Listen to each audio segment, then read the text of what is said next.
Vont-ils réussir à retrouver leur meilleur niveau pour Londres? En 4 ans, les handballeurs français ont tout gagné. L'or olympique en 2008, un titre de champion d'Europe en 2010 et 2 titres de champion du monde en 2009 et 2011.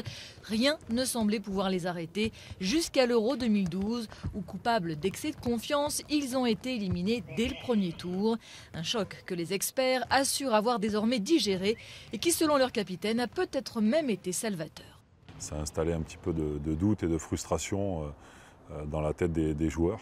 Et finalement, c'est peut-être le meilleur moteur pour repartir vers d'autres aventures et vers de la réussite, quoi.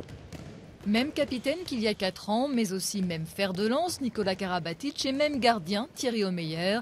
La majorité des cadres de l'équipe couronnée à Pékin seront à nouveau au rendez-vous à Londres. Âge moyen de la sélection française, 30 ans.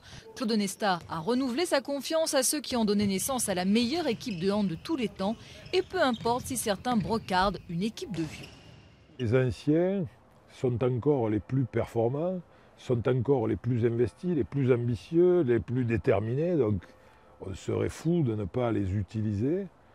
Donc je pense encore que cette équipe peut vivre des choses ensemble et je le vois au quotidien, se donne les moyens de le mettre en œuvre. Si on perd, si on ne ramène pas de médaille, les gens bien sûr diront tout de suite cette équipe a été trop vieille et si on gagne, on sera des dieux vivants et voilà, on a conscience de ça.